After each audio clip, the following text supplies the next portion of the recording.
क्योंकि आपने अभी देखा इसका स्केल, इसका मैग्नीट्यूड, 175,000 इसके एम्प्लॉइज हैं और 40,000 व्हीकल्स, और मुझे नहीं पता कि इक्विपमेंट और जो भी मशीनरी है सब कुछ मिला के कितना कुछ बनता है, लेकिन ये 200 बिलियन से क्रॉस कर गया प्रोग्राम।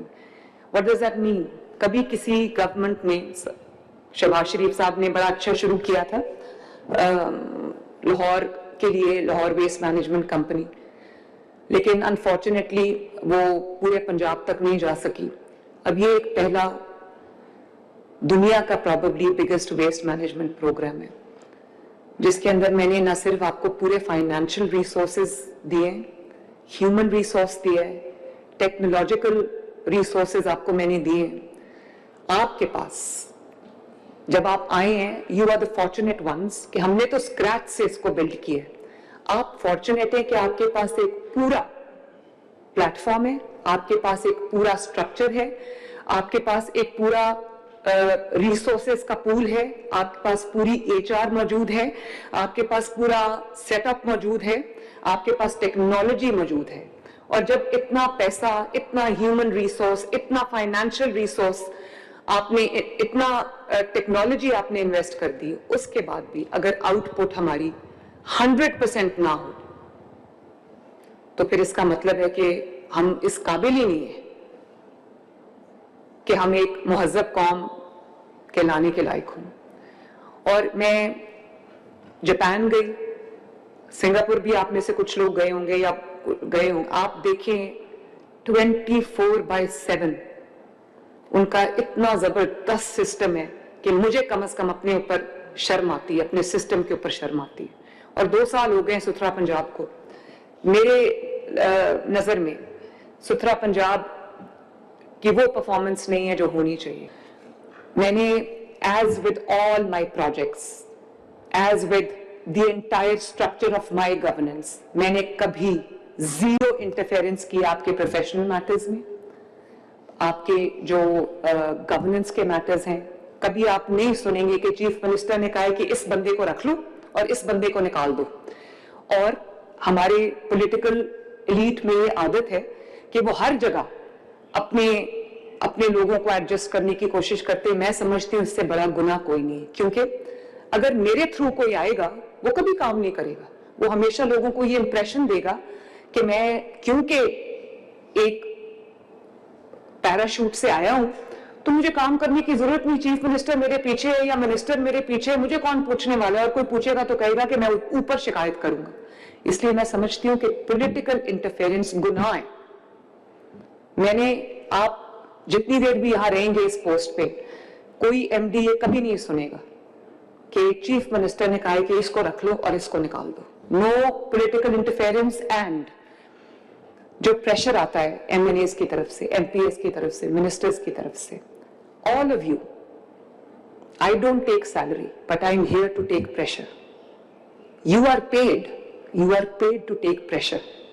अगर आप प्रेशर सस्टेन नहीं कर सकते, प्रेशर नहीं ले सकते, वर्क का प्रेशर नहीं ले सकते, काम का प्रेशर नहीं ले सकते, परफॉर्मेंस का प्रेशर नहीं ले सकते, तो आपके पास दूसरी करियर ऑप्शंस है, आपके पास बहुत अच्छी ऑप्शंस है। Please go and enjoy relatively better work तो where it's easier and more relaxed। मेरा भी काम बहुत मुश्किल है, मैं भी 6 घंटे 4 घंटे रोज सोती हूँ, लेकिन आप कभी किसी मीटिंग में मुझे सोते हुए नहीं देखेंगे, कभी किसी मीटिंग में मुझे ऊँगते हुए नहीं देखेंगे, बिकॉज जो मेरा सेंस ऑफ रिस्पॉन्सिबिलिटी है वो यहां से आती है। और अपनी अपनी कैपेसिटी में आप लोग भी वर्चुअली पूरी डिस्ट्रिक्ट के आप इंचार्ज हैं और चीफ मिनिस्टर के सबसे इंपॉर्टेंट प्रोजेक्ट के आप इंचार्ज हैं, something which is very close to my heart. तो आप डायरेक्टली मेरी टीम है। प्लीज एक चीज आपको समझ लेनी चाहिए कि आप मेरी वो वाली टीम है जिनके साथ मेरा रोजमर्रा का राब्ता रहेगा। कोई ऑफिस, कोई जॉब गवर्नेंस के अंदर, गवर्नमेंट के अंदर कोई ऑफिस जॉब डेस्क जॉब नहीं होती। और अगर आज मैं ये कहूं कि मेरा काम तो पॉलिसीज बनाना है, तो मुझे क्या जी सफाई हो रही है नहीं हो रही, आपको ये जो अभी आपको सारी टेक्नोलॉजी दिखाई है, इसकी जरूरत ही नहीं है। आपको पता होता है कि कहाँ क्या काम हो रहा है। जब आप सड़क पे निकलते हैं ना, आपको विद इन 5 मिनट्स आपको अंदाजा हो जाता है कि स्टेट ऑफ अफेयर्स क्या है। और 100, मैं आपको ये अपने एक्सपीरियंस से बता रही हूँ, ये मेरा पहला ये गवर्नमेंट की जॉब है। ये मैं आपको बताऊं, 100 hours in office and 1 hour on the streets, कोई मुकाबला नहीं है। 1 घंटा कल मैं 1 घंटा लाहौर में फिर के आई, 100 ऑफ जो आवर्स मैंने डेस्क पे गुजारे हैं, कुर्सी पे गुजारे हैं, वो 1 आवर उसको बीट करता है। इसलिए कभी आप ये ना सोचें कि ये कोई मीनियल जॉब है, कि मैं निकल के अगर सड़क पे देख लूंगा तो मेरे स्टैचर में कोई कमी आ जाएगी। आप जितना सड़क पे रहेंगे, जितना आप ओवरसाइट, अपनी फिजिकल ओवरसाइट रखेंगे, उतना आपका प्रोजेक्ट सक्सेसफुल होगा। अगर चीफ मिनिस्टर ये कर सकती है तो आप भी ये कर सकते हैं, और आपको ये करना चाहिए। ऑफिस में बैठ के रोज टिंटेड ग्लासेस के साथ सब कुछ बहुत अच्छा लगता है। इस ऑफिस से मैं बाहर देखूं, सब कुछ बड़ा क्लीन है। बाहर जाके मैं जब लोगों की ऑर्डील देखती हूँ कि लोग किस तरह रहते हैं, तो मुझे समझ आती है कि मेरी क्या रिस्पॉन्सिबिलिटी। इसलिए it is not an office job, it is not a desk job, and it is not क्या कहना चाहिए, जो it's not something to be taken lightly. The governance is reaching every household and you are the conduits.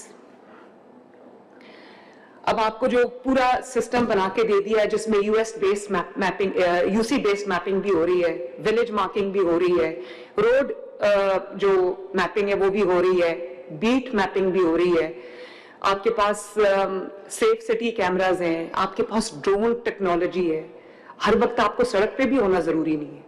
हालांकि physical visits का कोई substitute नहीं है, लेकिन रोज आपके फिजिकल विजिट्स होने चाहिए, अनअनाउंस्ड फिजिकल विजिट्स होने चाहिए। आप जाएं, आप देखें, आपको किसी की जरूरत नहीं कि कोई आपको थर्ड पार्टी आके बताए कि आपके डिस्ट्रिक्ट में क्या हो रहा है। An hour on the street, you do not need a third party audit. आपकी आंखें जो ऑडिट करती हैं, जो अल्लाह ताला की दी हुई समझ आपकी ऑडिट करती है, कोई थर्ड पार्टी वो ऑडिट नहीं कर सकती। If you are hands on, you do not need a third party audit, you do not need an audit to begin with. आपको एक एक सड़क का पता होना चाहिए,